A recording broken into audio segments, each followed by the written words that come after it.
Jerusalem.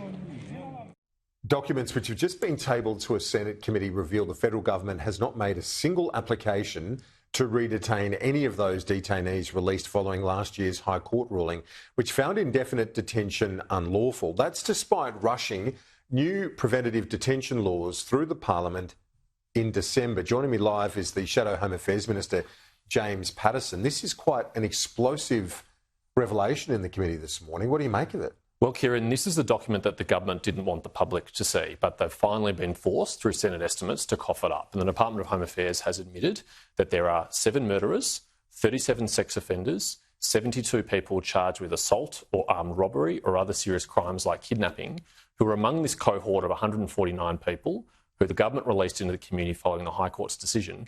And among them, 18 of them have been charged already with state and territory offences. 6 of them have transgressed their requirements under their visas. So 24 of them have reoffended in the community, and not one of them has been locked up under the preventative detention scheme that the Parliament... Even those that have reoffended? Correct. Have not been re-detained? So it's now nearly 2 months since the Parliament passed a preventive detention scheme under pressure from the opposition, and the government has not used it. They have not applied for one of these violent offenders to be taken off the streets. And those violent offenders have reoffended. They've reoffended against Australians. They've been charged with it at least 18 times, and a further 6 who have breached the conditions of their visas. Do we know if any of those that have been charged, if any of them are behind bars? We don't know. Home Affairs hasn't provided that information. I'll be asking them that this afternoon. I'd be deeply concerned if any of those people are on the streets. I hope they're at least being held under bail conditions in custody, pending these charges. But there is a chance, given that government is not using the preventive detention scheme, that these people are out on the streets yet again. So, and you've got confirmation from the department that the preventative scheme that was rushed through before Christmas, that hasn't been used. Correct. Or hasn't been applied to be used to re-detain anyone. So not only has a court not granted any preventive detention orders, the government hasn't even applied for a preventive detention order. Is there any reason why they wouldn't have? There's no good excuse, Kieran. We know that the minister had a very long break over summer. Perhaps they weren't at the office to sign off on the briefs. Perhaps the officials had a long break over summer too. But in the meantime, these people have reoffended against Australians. And if that is the reason, then that is an absolute disgrace. How many of those detainees are we talking about now?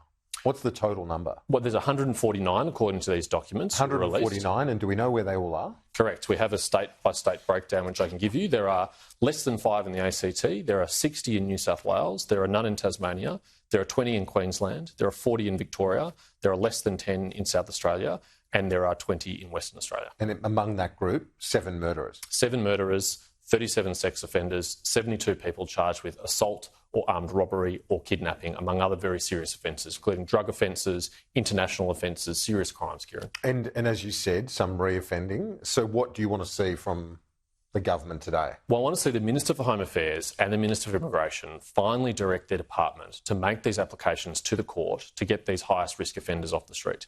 You'll remember immediately after the High Court's decision, the opposition said we need a preventive detention regime.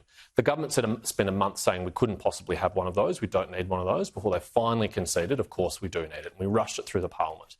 Now, they haven't used it, and the community has suffered as a result. We know that there are crimes committed against Australians as a result of their failure to use these laws. A report by Dennis Richardson, the former ASIO Director-General, into Home Affairs under the former coalition government, came up with a range of criticisms, including waste of funding and so on. What's your response to this report? Look, this report's clearly been dropped to the media in advance of Senate estimates to distract from the shocking failure of the government on community safety when it comes to preventive detention. In his report, which I've only had a brief opportunity to read this morning since it was only released to the public this morning, it was released to the media some time ago, or selected media some time ago, Mr Richardson makes clear that no minister was involved in the granting of any of these contracts, that the minister wasn't even briefed by the department on these contracts, and that responsibility lies with the department. Shadow Home Affairs Minister James Paterson. Talk to you soon. Thank you.